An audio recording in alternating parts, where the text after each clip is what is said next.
I would like to call to order the Plan Commission for Thursday, April 9th, 2026. Roll call, please. President Kardasky. Here. Gary Paul. Here. Jay Krieger. Here. Mike Skiffington. Here. Corrie Campbell. Here. James Allen. Present. Chris Atkinson is excused. Okay, please stand for the pledge. To the flag of the United States of America and to the republic for which it stands, one nation, under God, indivisible, with liberty and justice for all. And please remember our men and women throughout the world in uniform. I have no changes to the agenda. I need a motion to approve. Move to approve. Motion and a second to approve the agenda as presented. All those in favor say aye. Aye. Opposed. Motion carried. Action on the minutes from the March 3rd, 2026 Plan Commission meeting. Motion to approve. Second.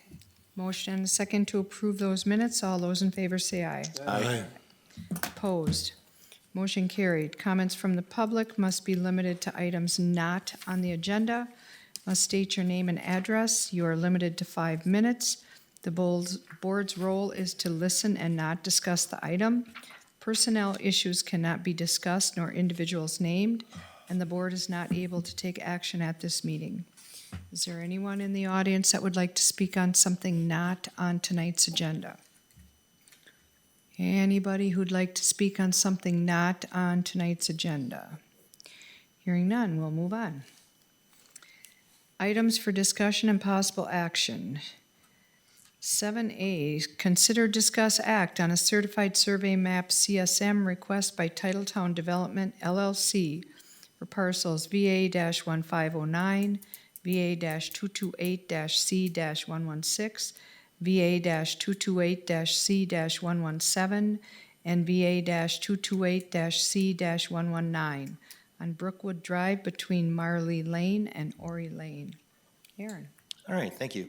I'll share my screen and hopefully my computer works better than it did at site plan earlier today.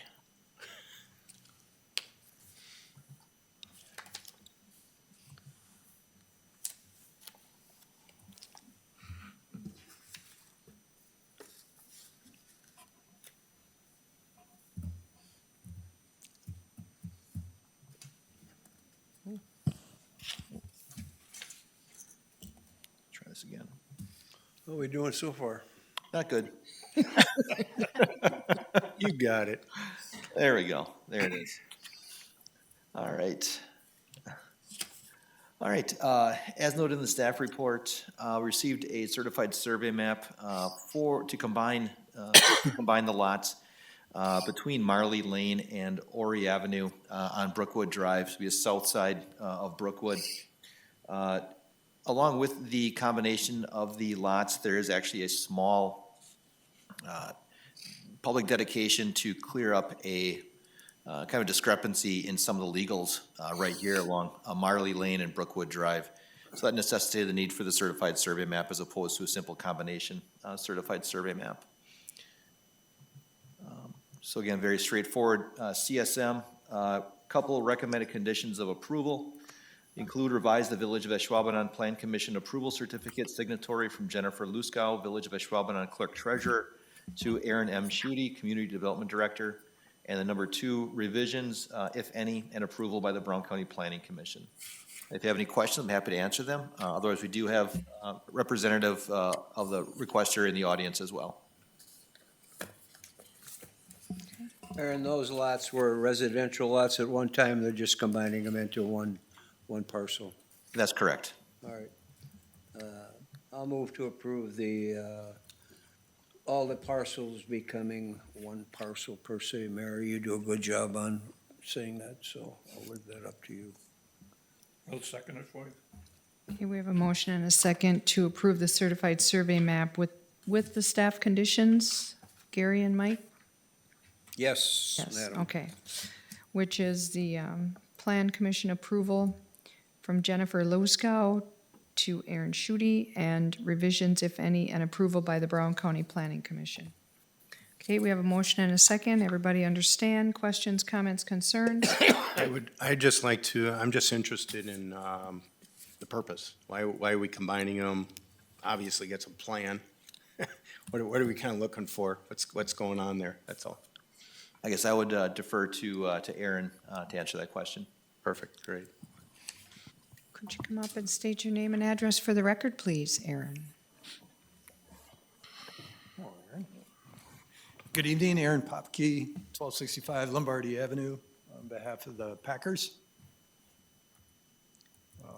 If I understood your question correctly, you just have a, In general, Curiosity you know, about you're what- combining the lots. You obviously Yeah. have some plan for what's the purpose, where you're kind of heading.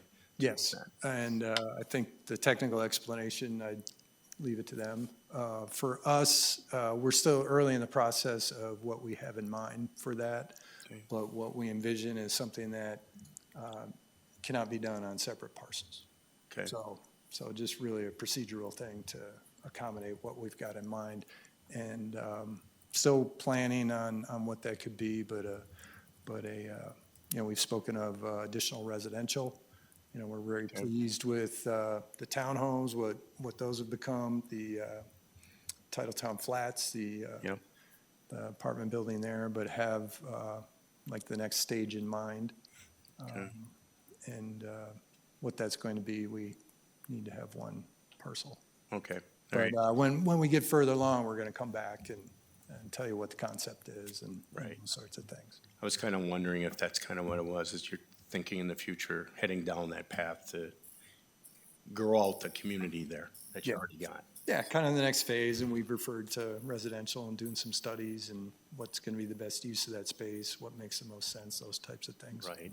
I guess the one thing I would ask then is, when you are doing that, also, what is on Blue Ridge behind there? You know, what's the impact on them? That would be one of the concerns I think that we would have going forward. Yeah. You know, whatever gets put up there, what's happening to those homes that are along Blue Ridge Drive there? Yeah, exactly, and that's what we have in mind as we work through what we think will work well there. Okay, all right. Thank you. Yeah, you're welcome. Any Thanks, other Aaron. Questions?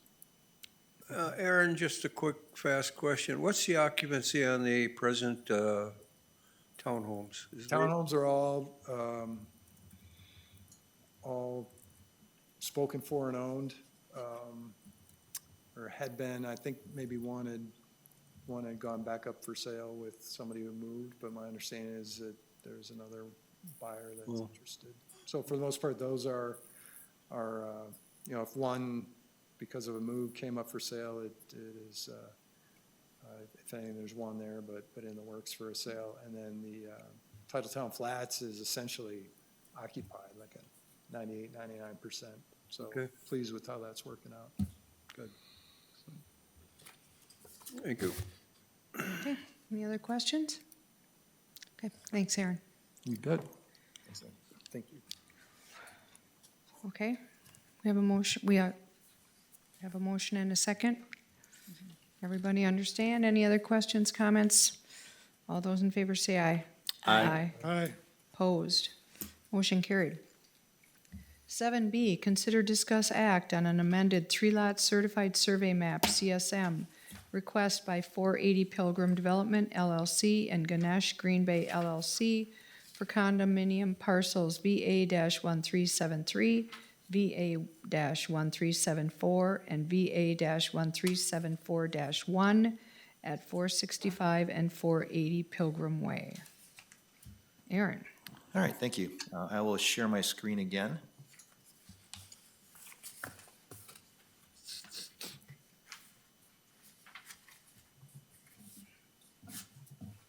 And this certified survey map may look familiar. It was before you back in March.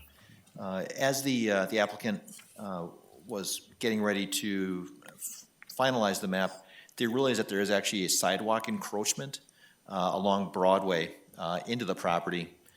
So they did ask if they could show a public sidewalk easement, and that is identified now on the plat, or on the CSM lower left-hand side, and there's a detail on sheet 4.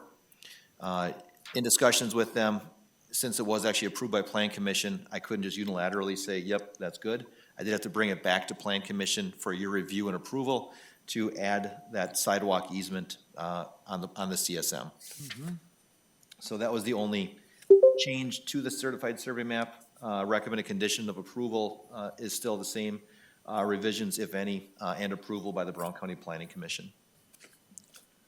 So I'll make the motion to approve the amended certified survey map with the staff conditions. Second. Okay, we have a motion and a second to approve the amended certified survey map with the staff conditions. Any other questions, comments, concerns? Hearing none, all those in favor say aye. Aye. Opposed? Motion carried. 7C, consider, discuss, act on a two-lot certified survey map CSM request by WPC Marina Lane Development LLC, 460 Marina Lane, parcels VA-132-13 and VA-132-15. Aaron. All right, thank you. I will show the proposed certified survey map on screen. This is a step in the process for the following agenda item for the PUD amendment. The request is to split the lot, or kind of reconfigure the lots as it may be for the proposed Marina Lane West Point Center development. As you can see here, Lot 1 and Lot 2, basically revising the lot line from Lot 2 over along the west property line of Lot 2 and extending it to the north. Again, there's no new lot created. It is just a reconfiguration of the existing 2 lots. So there's no issues with 5 lot splits by CSM in 5 years.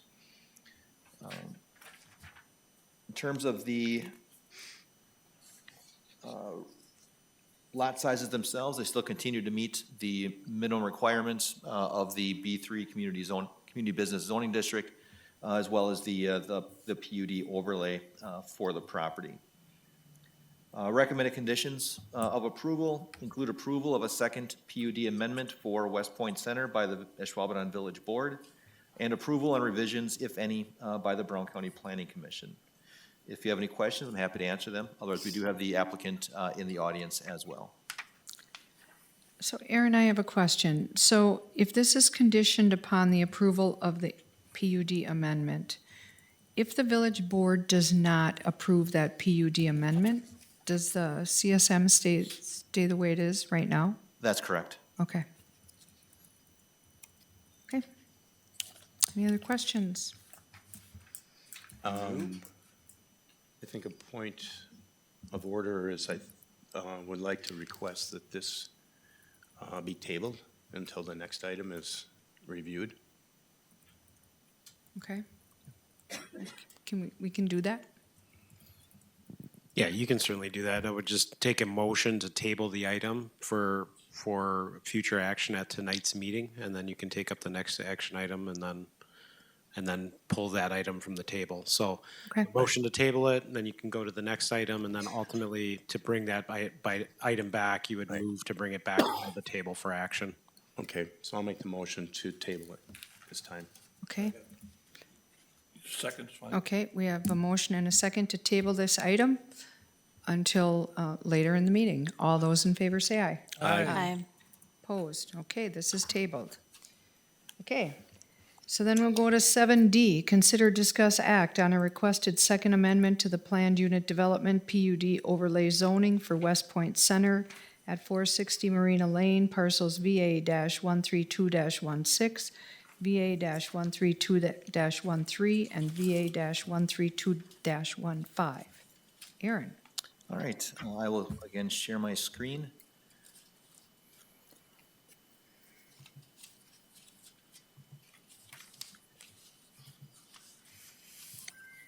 So the requested PUD amendment is a pretty significant change from what was previously approved by the village board.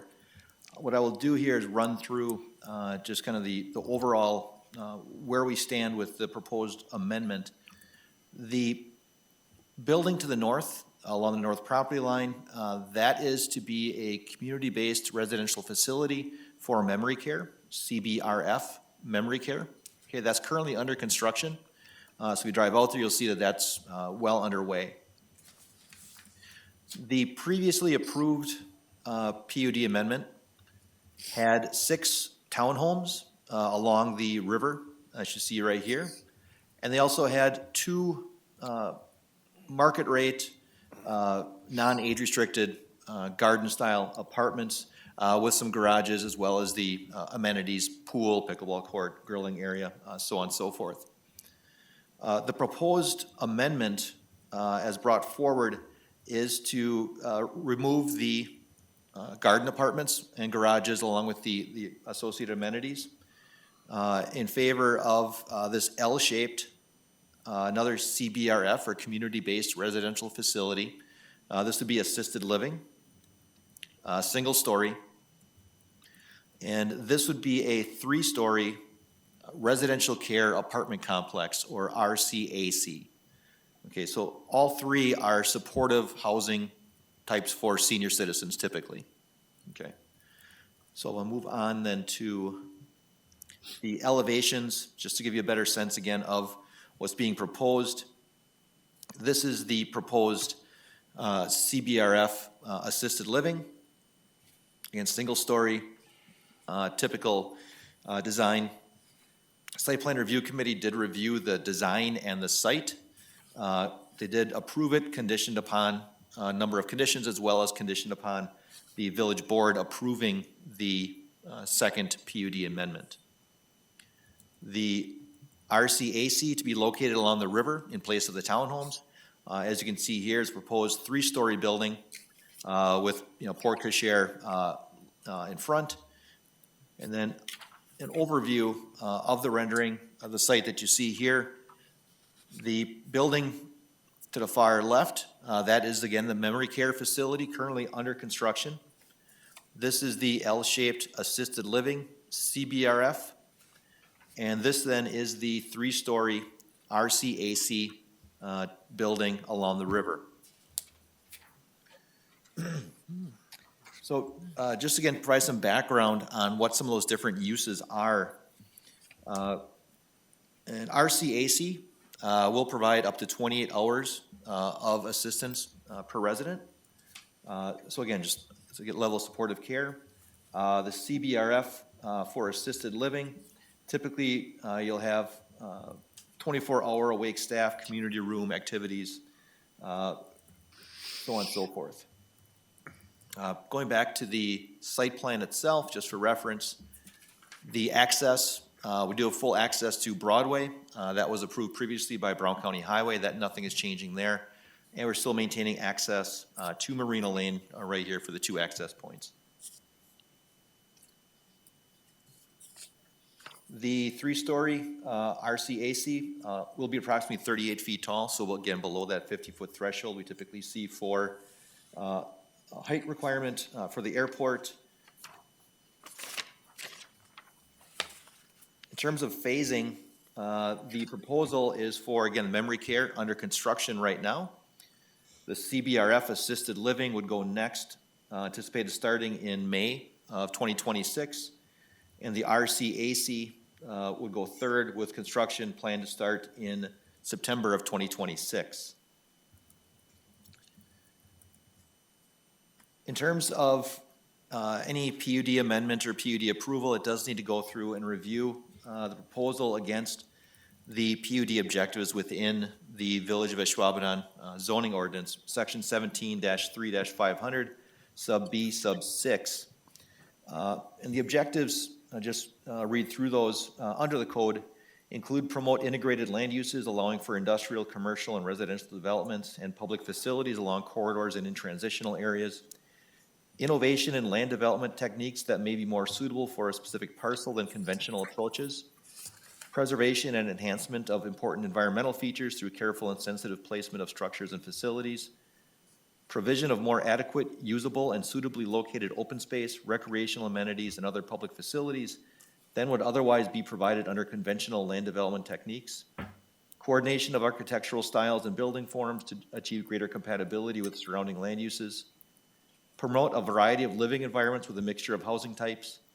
Creation of a more efficient provision of public utilities and services, lessen demand on transportation, and the promotion of energy resource conservation. In discussion, internally, we have heard some concerns from public safety regarding additional stress on their services. And just general concern about how they actually address objectives number 6 and 7, providing for a variety of living environments, mixture of housing types, so on and so forth. So again, we're looking at a supportive housing environment. Previously, we had the mixture of market rate apartments, townhomes, and then the CBRF memory care assisted living facility. Should the Plan Commission decide to recommend approval, I would recommend the addition of the following conditions of approval. All parking areas, landscape islands, and drive areas are to have curbing, either conventional curb, pan, or rolled. Screen any rooftop or ground mounted mechanical units visible from the property boundaries or South Broadway or Marina Lane rights of way. Work with a qualified environmental consultant to remain in compliance with the DNR voluntary party liability exemption for closed cases throughout utility taps, construction and restoration. Use full cutoff and shielded lighting to prevent glare into the hotel windows to the east. Actually, to the west. I apologize for the typo. Siding materials are to be engineered wood or cement board. Lap siding is limited to no more than 25% of the surface area of any one elevation. Meet all applicable requirements of the Ashwaubenon site plan review and all other applicable village ordinances. From engineering, revise the grading plan along the north property line to include a swale so runoff stays on site and is treated by the existing storm pond. Also from engineering, indicate where the sanitary sewer holding tank / grease trap is located on the utility plan per building if required. Continuing on from stormwater management, complete maintenance on the stormwater pond, including trash sediment, vegetation removal, etc. Update the stormwater management plan with the new utility layout, and revise the grading plan along the north property line to include a swale so the runoff stays on site and is treated by the existing storm pond. With that, if it's all right, okay with the Plan Commission, I'd like to do is invite the applicant, Ted Hunt, to come forward, give some more additional background on why they decided that this is a better approach than what was previously approved. Agreed. I'm getting that. Ted just had a hip replaced, so a bad wheel. I just had surgery. I apologize for being slow. My name is Ted Hunt. I'm a resident of Village of Ashwaubenon, and as is our offices for the development of this project. Okay.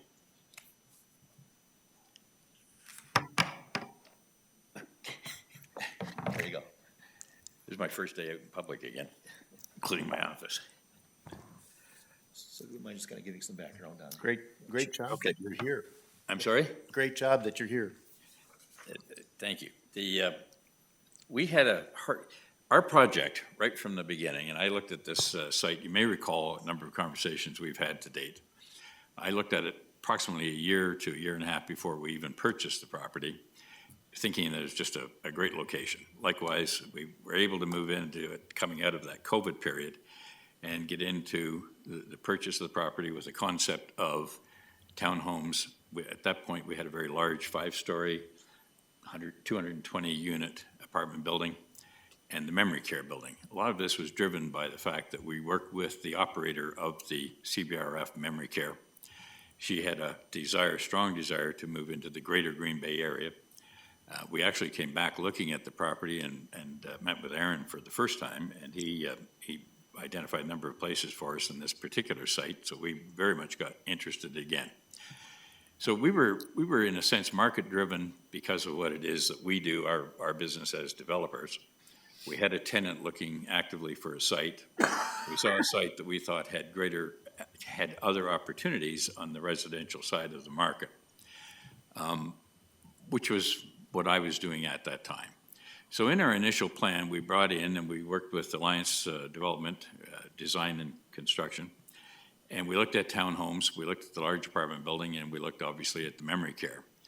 And the memory care, it doesn't have a curb appeal in a sense because it's a service, more a service building type of situation. So we looked at the apartment building close to the river, the townhomes close to the river, did all of our design work, brought in outside market research, a large company out of Milwaukee. We have referred to them before. They were in agreement with what we were doing on the apartment. And side research had to do with the memory care building. Everything looked good. We relied on our own background and the local real estate agency market, if you will, as to what would happen with our townhomes. We all believed in the townhomes. We thought we were going to do really well. A number of situations came into play from that point going forward. One, the price of the land was well up there in terms of its market, from its market appeal and its demand price that it could reach. When we separated all of these costs, two other things came in. The mass of the apartment building at 5 stories, 220 units, big. We couldn't go underground because of what had gone on with the property over 100 years, basically. And the second thing was the size was not compatible for that close to the river with what we had to do on that particular portion of the site in terms of what we call, well, basically the foundation. It was a big building. So we took a second look and brought it down to more along the lines of garden apartments. And we retained at that point the 55 age or the senior point for the whole project. With that, we found that there was greater interest from a broader market than just 55 plus. So we did a secondary study and said, okay, let's go open the market up for the garden apartments. Still working on the townhomes. But in the transfer of all of the costs to the townhomes, we were looking at a very high end, and we were going to build a high-end townhome. We then took my personal offices and created a showroom where we had 3 types of finishes for the townhomes. We had types of upgrades for the townhomes. We had all of the plans. We had the aerials and the visuals and the site plan that you've seen up here as a presentation for prospective purchasers. Over a period of time, which was close to a year, we didn't get one interested prospective purchaser coming in to see our showroom, not one. Our costs were creeping up because of different engineering work that we had to look at. We went to the market at about $1.1 million to $1.2 million on the price of the townhomes. They were a good size. The finishes were appealing, but it was also to purchase to be built. And we had to sell at least 3 of 6. We got financing and moved forward with, let's get it under construction. Maybe that will bring people in, show an appeal. At the point of kind of no return at the stage of construction, and we did do a lot of site work in preparation for the townhomes, we still hadn't had one person in showing interest in the townhomes. So in our business, we're market driven by so many different considerations, one of which is very important, that our ownership is made up of individual investors, mostly from the immediate area, and our fiduciary responsibilities are to our investors as well as to everything that we're doing development-wise. So we had to make a decision, and our decision was we can't risk building these buildings and not being able to sell them and having a lost position. So we looked at the market again, and we have been looking for a couple of years. The whole senior approach to the CBRF market, which has, Aaron's mentioned 3 categories here. The overall CBRF, there are, I believe, 7 categories. And we thought, should we be looking at that? Now, there's new developments in Madison, new developments in Sheboygan. There's a lot of new developments around the United States in the overall of new senior accommodations that tie things in so that one type of building becomes a feeder to another type of building to another type of building. In our situation, just as an example, and it doesn't count all the way, but people living in the senior independent living RCAC might, after a period of time, require more help than they've asked for in this first building and move over to the assisted living. So that would be available given that there's vacancy. With people living in there, after a period of time, some might move into the onset dementia, onward Alzheimer's and so forth, requiring memory care. So on one site, a family working with their families could see that they can, over a period of time, can go from one building to the next building to the next building. That's the feeder idea of senior living.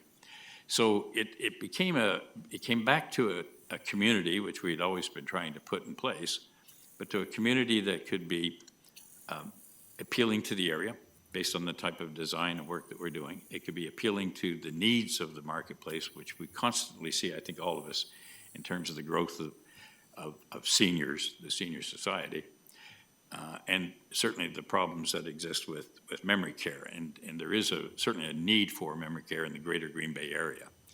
I don't think there's very much dedicated within the village of Ashwaubenon to memory care, and this is 42 units only memory care.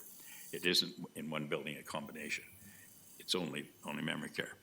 So we went back and worked with our tenant who runs the memory care, and she'd been into an expansion consideration, been in business a long time ago, working for the state within the DHS, specializing in senior living.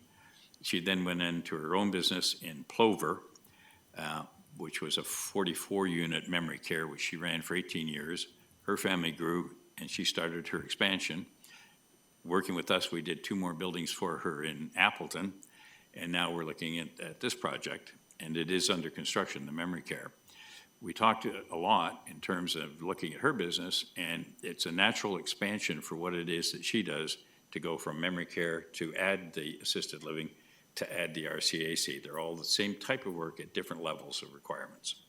So she has expanded her business and is working now at being able to handle the memory care, the assisted living, and the RCAC. And all of the subsequent work that we've done, once we made the decision, we could not risk the development of something, some portion that might not work.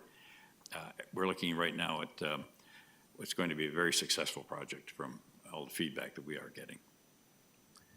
I don't usually talk that long, or actually I do, but if there's any other questions, I'd be happy to try. Okay, does anybody have any? I don't think I have any questions for you. I understand it. I think we have other concerns within the village that I'd like to hear about. I'd like to talk to the chief. So, and his viewpoint, because I know early on, even when we added the memory care unit, that was one of the concerns that we had. It was just a memory care unit, because we have that aging population and we have a number of facilities. It's not just one area. I mean, we've added some senior over here, added over here. I'm concerned about the amount of impact it's having on our public safety department and the amount of calls that they're having, and this adding to that. Your other project wouldn't have had that much addition of that. That's part of the reason why we went forward with it. But this here is now taking it a lot further than that. So I would really like to hear from the chief and get his input. Thank you. Yeah, from a public safety standpoint, I think the main concern is the addition of or the amendment to the original design is adding 2 additional care facilities. And we are just worried about the increasing that demand, basically the fire and rescue response from our department, and how it has a potential to tax our resources further than they already are. I just looked at ambulance calls in our area from the past 2 years, from 2024 and 2025. I looked at 15 medical facilities, and without naming anything specifically, I just looked at urgent care, surgery centers, assisted living, and nursing homes, just to see what the impact of just those 15 facilities had on our department. In 2024, we had approximately 2,400 total calls for service. 518 of those calls were from one or more of the 15 that I just discussed. In 2025, we had approximately 2,263 ambulance calls, and 438 of those were to these facilities. I did not include even just some of the apartment complexes that have the 55 and older. These are just the care facilities, or, like I mentioned, like the urgent cares or assisted living nursing homes. So adding a 3-story building, an additional segue, I guess, of the facilities that you have, where you start in one, move to another, and then potentially to a memory care facility, that is going to, without a doubt, is going to add some calls. Obviously, any of the calls that we receive from public safety, we are going to respond to those calls. That's what we do. That's the service we provide for the village. We're just concerned about an increased taxation of the resources that we have to provide. And I'm catching you off guard here, Tom, I probably should reach out. How often does DePere supplement us? Do you have those numbers? I do not have those numbers, but that is a great point. We are a very small department. We're sitting at approximately 51 out of 56 officers. For those of you that don't know, Ashwaubenon Public Safety is a consolidation of services, so every person here is certified as law enforcement officer, as either an emergency medical technician or paramedic and firefighter. So the way we staff our shifts, half the people working that day are working in the police capacity, the other half are working in the fire and rescue capacity. So anytime that there's a call, we might dispatch an ambulance call, and our ambulance goes out, we might have enough staffing to send out a second one. If those resources are not available due to multiple calls for service in a certain period of time, we have to rely on our neighboring jurisdictions, Green Bay Metro Fire Department, DePere, County Rescue.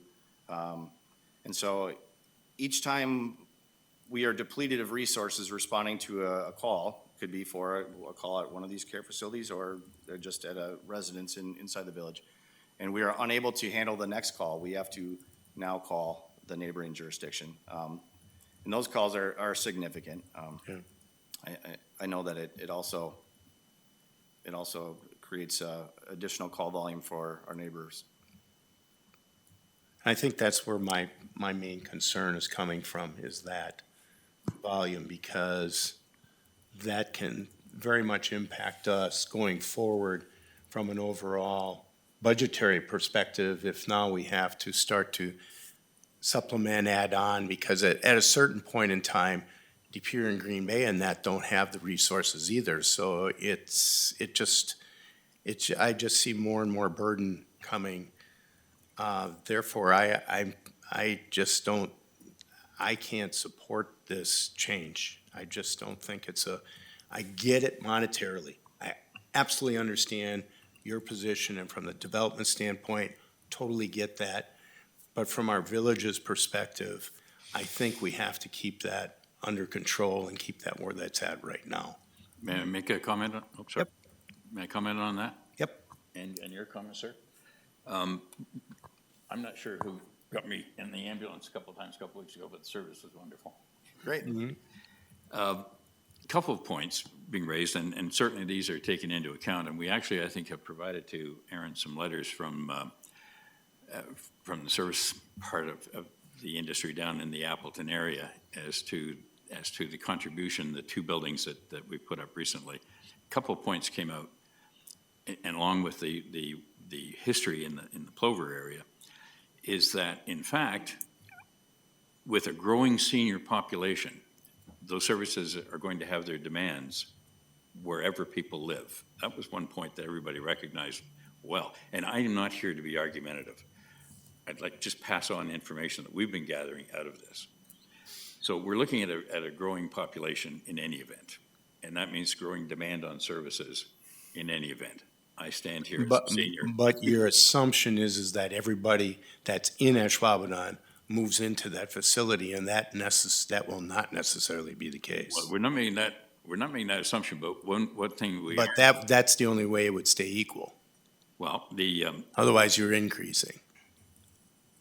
Interesting point. If I continue for a moment, one of the things that was recognized by the comparable departments in the town of Grand Chute area, actually, was that there were fewer calls to the operations that we have down there, because the care given within those facilities was being able to be handled on site versus having to pick up from an ambulance to an urgent care to hospital to emergency.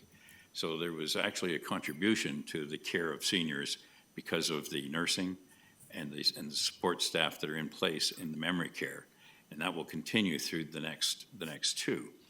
The RCAC is very much as much as anything, it's an age 55 and older apartment building. What it does have is the ability for people to request service on a as required basis as opposed to a given basis every day. There will be common dining facilities. There will be available nursing services or health services as given, but it's not a part such as the assisted living and the memory care. So we're down to, where people are really not confined, but they are in the memory care, but generally speaking, everything is in the one. We have 40 units in one, 33 in the other, so 42, 33, 75 units. If you add the RCAC, which is 61 units, 75, 60, 135, 136 units, picking up quickly on what you said, sir, and you could correct me if I'm wrong here, but I heard from the specialty care areas, 20 to 25% of the overall calls go into the urgent care, nursing, memory care, other senior places. So if you take 25% added over time from ours, we're looking at an extra 25, 26 calls in that grand scheme of calls. That by itself is not, I would see, very many. Well, we're already drawing on that's why I brought up the point about De Pere and Green Bay and that. We're already having to use them in cases in order to be able to supplement us. That's why I bring that up. So I understand. 25 more is actually a lot more. You're just doing it purely by numbers. I totally disagree that that's not the proper approach to it. It was me off the top trying to add to the conversation. Totally understand your position. Okay. I would, from my personal residence, I think it was Village of Ashwaubenon Services that came in and they required assistance. Another ambulance for me came in from Brown County. So I understand what your reference, and I just, I would not have had that awareness last time I was here, but I have it this way. Well, and another thing too that I think is a concern, if we don't rely on De Pere and Green Bay, our guys and gals face great burnout.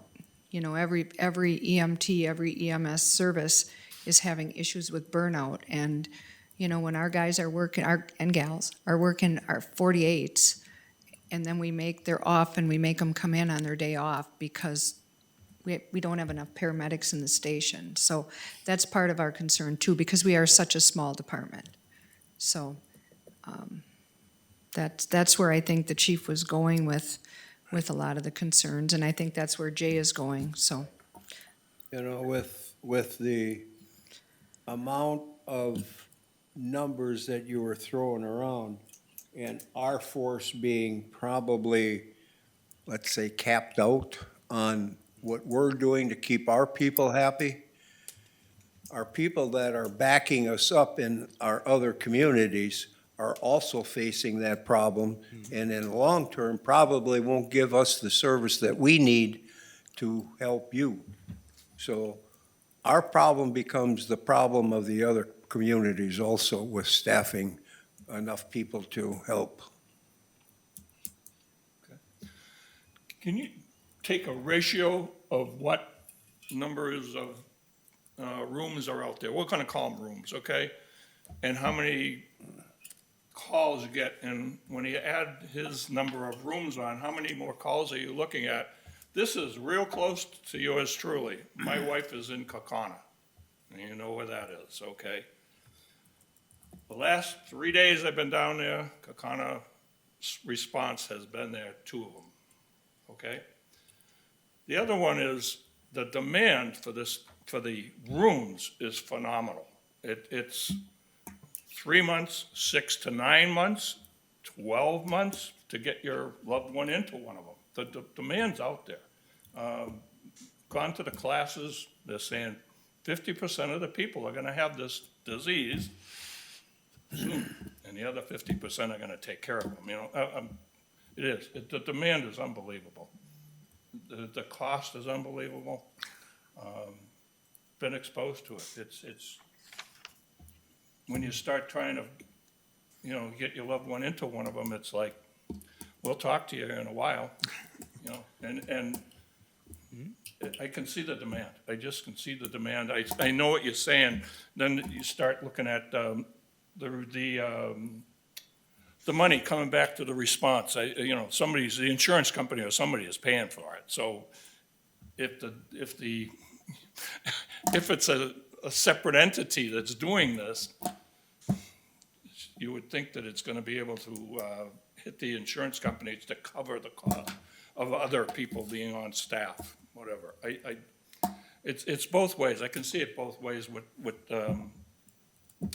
Jay is saying, but God, that demand is out there. It's unbelievable. Yeah, and it's actually been there for a long time. Yeah. I've been through this personally at least 4 different times with both of my parents, and they've been in facilities like you're referring to. One of my uncles down in Manitowoc, there's a facility, exactly what you're talking about, every level. And he went through every level. So I've had a tremendous amount of experience with this type of a situation. And yeah, I agree with you. Like the demand's out there and everything, but if I look at it from the perspective of what impact it's going to have on the village of Ashwaubenon and everything, I just think this is going to add additional burden that's going to be a challenge for us to be able to service. Because the first time we don't get a service there on time, it's not going to be their facility that's going to be the problem. It's going to be our public safety that's going to take the hit because they don't get there. So I still don't see this as being, this change, I just think is not appropriate for the village of Ashwaubenon at this time. So the problem is still out there. This Correct. this facility is going to end up somewhere, and maybe the peer's not responding to us, but we're responding to wherever, Econo, I don't care. It's still gonna be out there. Yep. You're looking at it from a different perspective. I'm looking at it, how do we not increase all our taxes because we have to add a whole bunch of public safety? Well, So that's we If we put can it in even De add Pere, 'em. and we end up helping De Pere out. And they're not here. They're helping De Pere. Okay. Mr. Hunt would like to make Say one more. again, please. Again, I'm not trying to be argumentative in any sense. But from the studies that we've had to go through to reach some of the conclusions we have, and just being a part of not only starting in Appleton, but looking at what we're looking at today, one thing I have learned personally is that the need, we can call it demand or we can call it need, but I think it's more a need of society to be in a position to take care of people that are having these problems.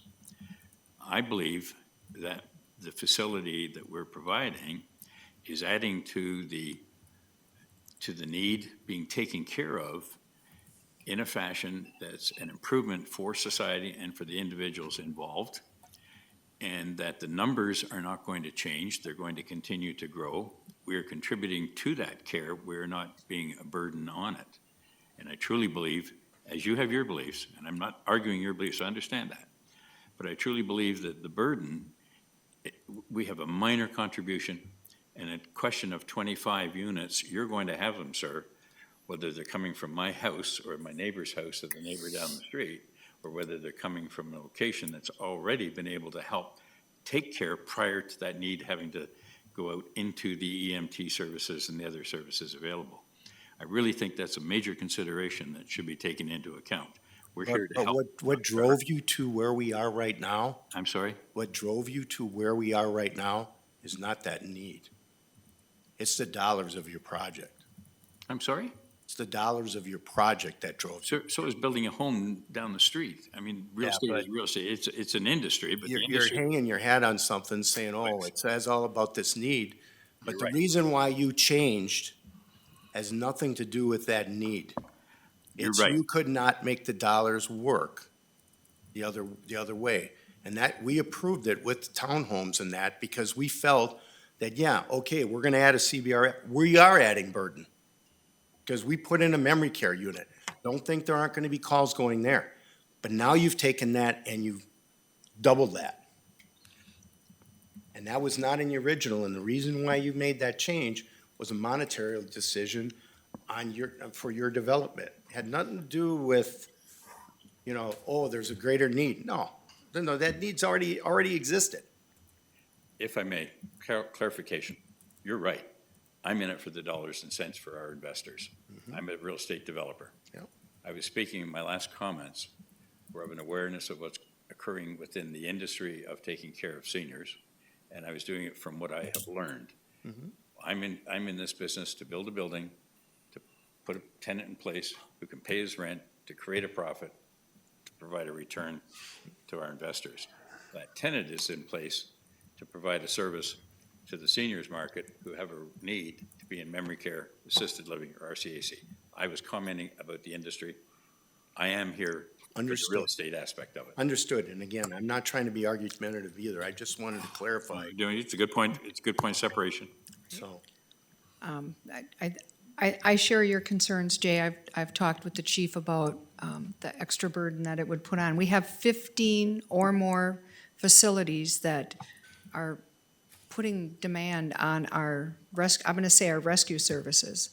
And it wears on them, so, And we're you already, change, we're you know. already every year in our budget adding more yes, officers to Yes. try to support that, but yes. we keep adding and adding and adding. Eventually, that burden becomes greater and greater and greater for everybody to pay taxes. Right. Right. I totally understand the need. Like I said, I've been through this so many times.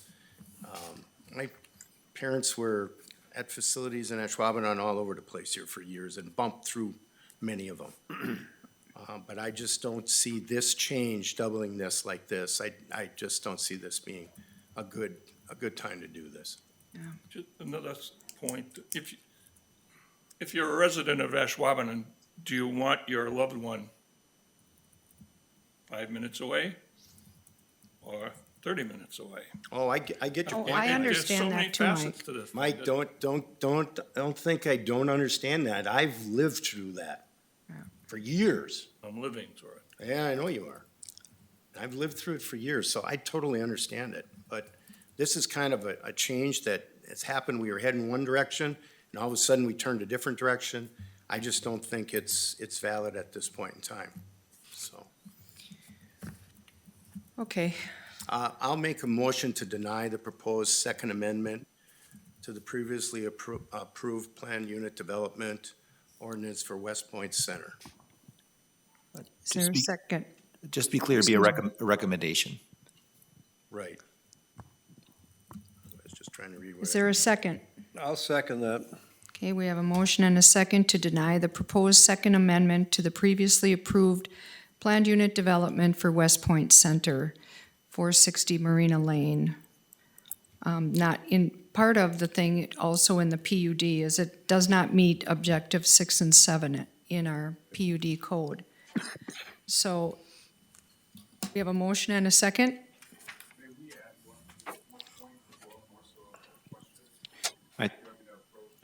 Yeah, I would suggest that being that you have a motion and I believe a second Yes. on the floor, that you would need to suspend your rules now at that point to allow for additional comment to be spoken, seeing that you have something currently on the floor. Okay, do you want to suspend the rules to have a comment? Can we suspend the rules for the public to respond? Yes. Second. We have a motion and a second to suspend the rules. All those in favor say aye. Aye. Opposed? If you please come up and state your name and address for the record.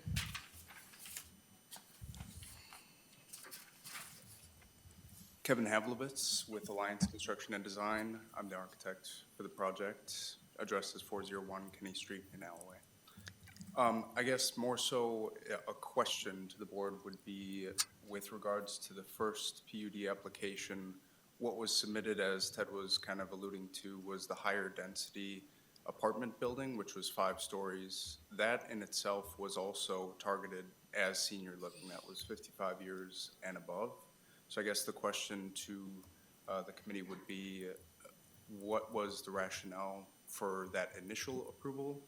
And then the burden as it's being discussed would actually be a reduction from the initial PUD approval. The initial approval had just 55 and over apartments in it, yes. Yep. But now you bring in another facility where you have more care, which means you're going to end up with more services that you're going to end up having to apply to the additional unit for the additional care. Because there's going to be more falls, there's going to be more, and like I said, I've experienced this, yeah. 55 and older, there isn't as many. It's pretty, it's pretty much just everybody's living and, you even got pickleball courts and everything. Everybody's playing, everything's going good. But then you move them into that next level, that's when things start to happen. That's the difference. So one other point to that with the RCAC, just to reiterate that is optional services for those tenants so that they have that support available, but is very much geared towards independent living. Even the units themselves are sizable to a typical apartment layout. The last point that I would make is just in regards to excuse me, I'm drawing a blank. Over my world. Right? Yeah, with the previous approval, yeah, I guess that's just, I think the piece that we're missing here is with the tenant as well, that the Silverstone facilities in their other locations, both in Plover and in the Appleton area with those facilities, we do have letters, those I believe were already shared with the village, but just to reiterate that the EMS burden that they've seen there, and they have letters and correspondence with the local EMS to those facilities that do support their care that they're giving at that specific facility. So to generalize with how other CBRFs or other memory care facilities operate, I will say Silverstone is very different from that aspect, for what it's worth. Okay, thank you. Can you answer the question? Okay, it's a bad day. You guys are busy, De Pere's busy, Green Bay is busy. What happens? Where does it go? And is there somebody out there that should have and say, I'm going to start a business doing this? That's where does it go? And we do have municipalities that participate in mutual aid. So we have ambulance. But it's a busy day, and they're all busy. They're all busy. Where does it go? We do it, there's private services. Yeah, it goes to private service. We do that, we do. So- Or we just or if it's a large incident and we use up all the resources, I mean, there's a potential for that, of course, to happen with the surrounding jurisdictions. We have it set up that we can go further and further out. It obviously would delay a response for that service due, to how far out they are. But we have this all in place already, and we use it frequently. And I think Ashwaubenon receives more aid than gives because we are very busy with these additional facilities. So you would think the private firms would start seeing the handwriting on the wall. And the private services are busy as well. I mean, they are providing a lot of interfacility transports from hospital to hospital or from one care facility to upgraded care facility. We are an emergency ambulance service. Tom, do we use county service? County rescue? Yeah, just quick point of order for the group. I think the floor is still, the rules are suspended, so if you're done speaking with members of the public, you can certainly move to close the floor and then recontinue your discussion on the motion that had been presented prior to suspending the rules. I'll move to close the floor. Second. Motion and a second to close the floor. All those in favor say aye. Aye. Opposed? Motion carried. The floor is closed. Okay, discussion. I'm agreeing with Jay, I'm agreeing with the chief that, we have a lot of burden on our EMS in Ashwaubenon. Either way. We're a small department, and I'm not saying there isn't a need, but is it fair to is it fair to the residents in Ashwaubenon that we already have, if we add more people that will need our services? When this is it's a drastic change from what was originally presented. So, anyway. We do have a motion and a second to deny. Does everybody want to vote on that? Ready? Everybody understands it? Question? You have a question? No, call the question. Okay.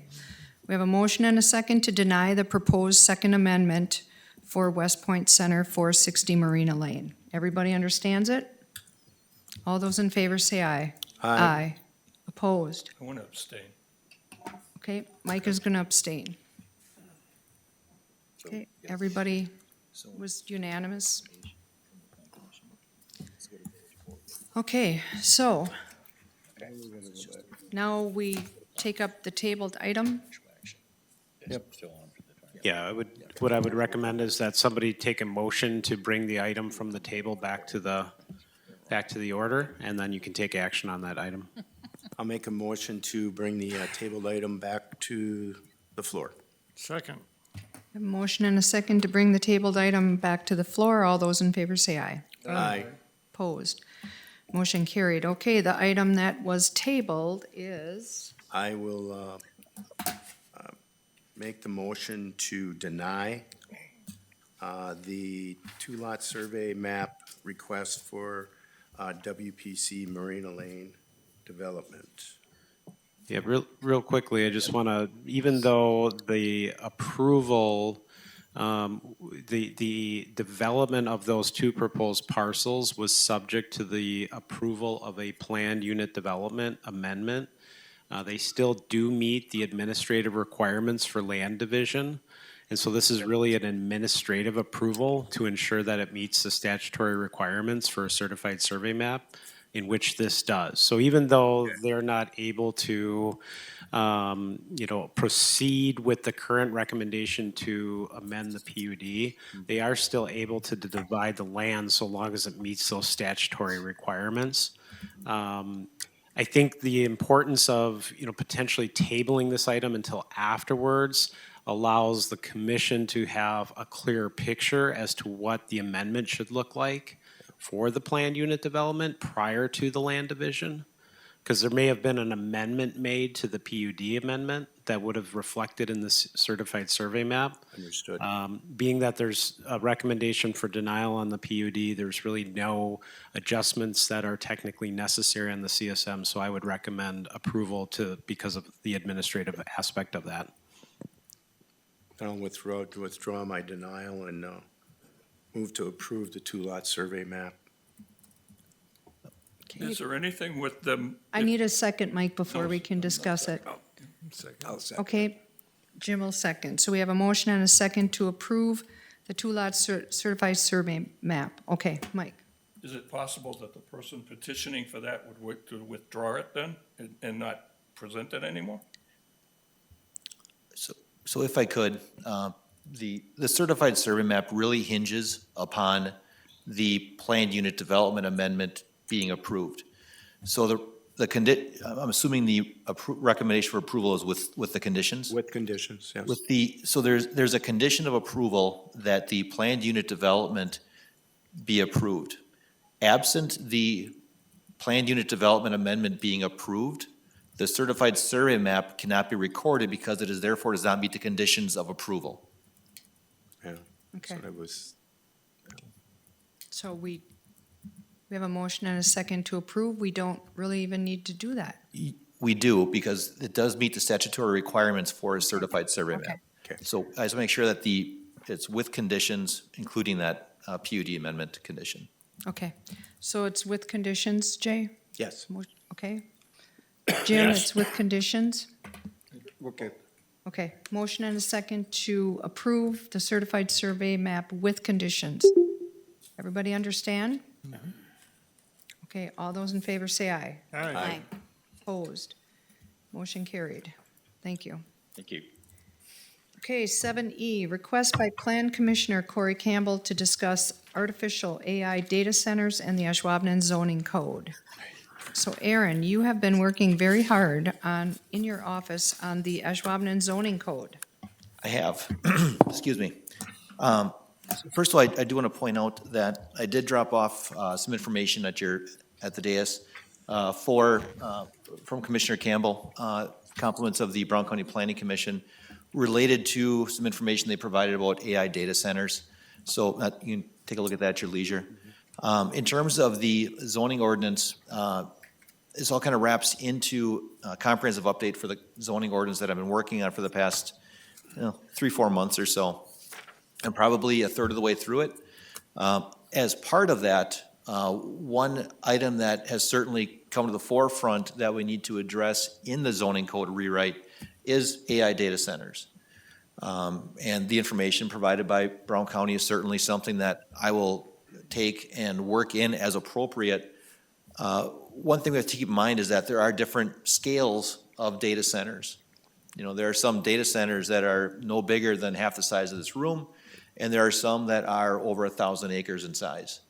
So we have to make sure that our zoning ordinance recognizes that we don't necessarily hamstring a business that's here in the village that needs a 1,000 square foot data center. Correct. So that is part of what I'm working on currently, is working through that zoning code. It's a grind, but everything kind of builds off of each other when it comes to these zoning ordinances. So I want to make sure that whatever goes in there, again, properly fits in with each step of the code.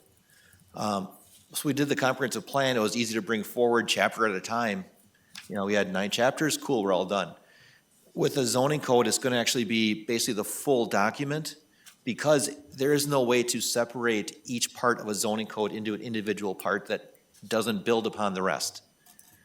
So what I'm hoping to do is have a draft. I'd like to have a draft zoning code together by midsummer. It's aggressive, I'll admit that. But within that zoning code, there will be discussion and requirements for data centers, but not just data centers. We're talking about everything from senior housing to commercial building, to the finer details of definitions of some arcane language. So I do appreciate Corrie bringing it forward. It is helpful. And I guess that's kind of what my approach is planning to be at this point, is to work that into the zoning code update. Again, bringing that draft forward, again, hoping for midsummer. Comment, have you gone down 43 and seen what they're building down there in Port Washington? Unbelievable. You can't imagine how big it is. It just goes on and on and on. And I would assume that they have some of the answers for you on that. So just as a point of reference, the Port Washington project, just drove by that a couple times this past week. Active development area is 672 acres. For reference, 640 acres is 1 square mile. The total ownership is 1,900 acres. So again, that's what they call it, a hyperscale project. Beaver Dam, similar, 520 active development area acres, total project boundary 834 acres. So again, these hyperscale projects, you're right, I mean, they're massive. So we want to make sure that under our zoning code that we account for hyperscale, but we also then make sure that we provide proper parameters in place, whether it's noise, light, whatever it is, for smaller ones as well. It's 24 hours a day. The construction down there, correct. Mm-hmm. So I guess, is there any information that, I guess, if there's additional information that you would like me to consider for inclusion in the zoning code, send it my way. We'll go through it, and like I said, we'll include that in the code as we can. Do we handle that, the nuisance with that at this committee, or is that a village? I mean, does it go through this? Is it connected with the zoning? So any nuisance ordinances that would need to be updated for light, sound, that type of thing, would that be incorporated into is it a companion piece, or is that separate? So we do have our separate noise ordinance, light ordinance, and we also have a separate nuisance ordinance. So Okay. we touched on the nuisance ordinance Yeah, I'll months just ago. maybe touch on that a little bit. So I think what you're looking at is there's going to be design standards that are going to be incorporated into the zoning code based on individual uses. And then there's going to be likely or potentially what we'll call performance standards. So the design standards are going to talk about things like dark sky compliant lighting, so many lumens, noise production, things like that. The performance standards are going to narrow those down and maybe be more industry specific.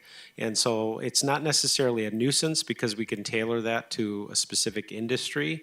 The nuisance code is going to be really kind of more of those public nuisance related issues where it's impacting or has a substantial impact to the broader community. Those are much more difficult to enforce than would be a design or a performance standard based on an industry. So there's kind of three tiers, if you will. There's the physical, there's the performance, kind of more that after the fact standard, after they become operational, and then there's the nuisance issue where the problem becomes so large it has a substantial impact to the broader community. So the zoning code itself will take care of the design and the performance, or it could take care of those two things.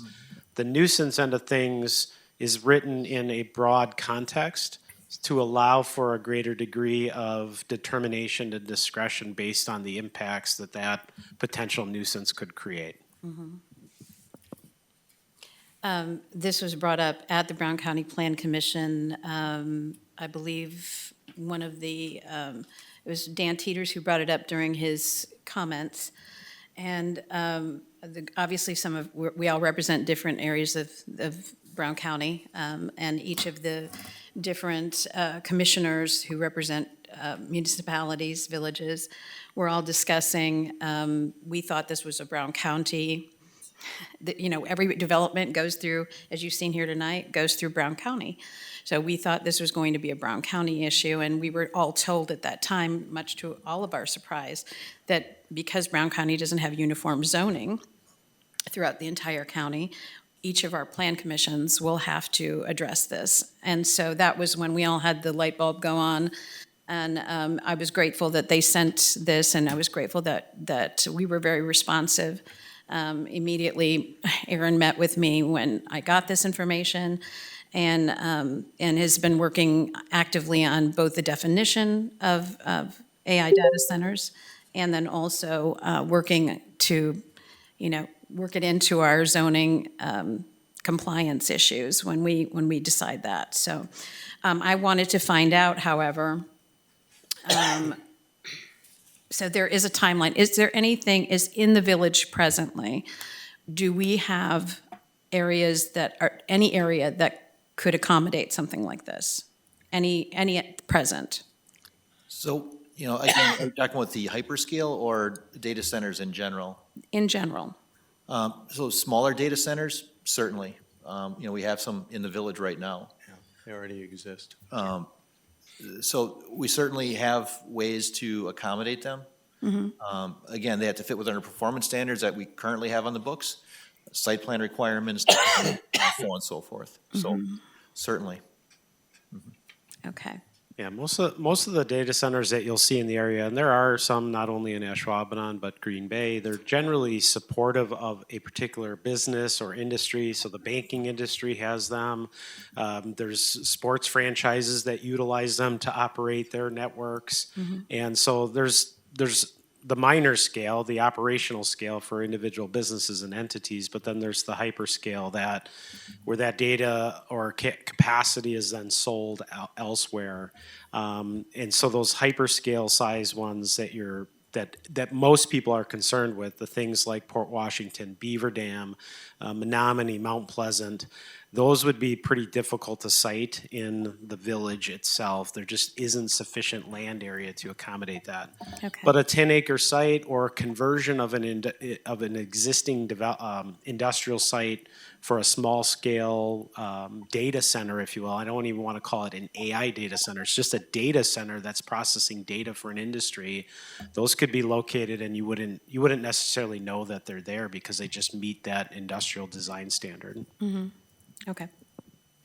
Could you, I don't know how you size them, gigabytes or whatever, I don't know. But could you say anything larger than 10 is not allowed. Or something like that. I don't know how you Well- size them.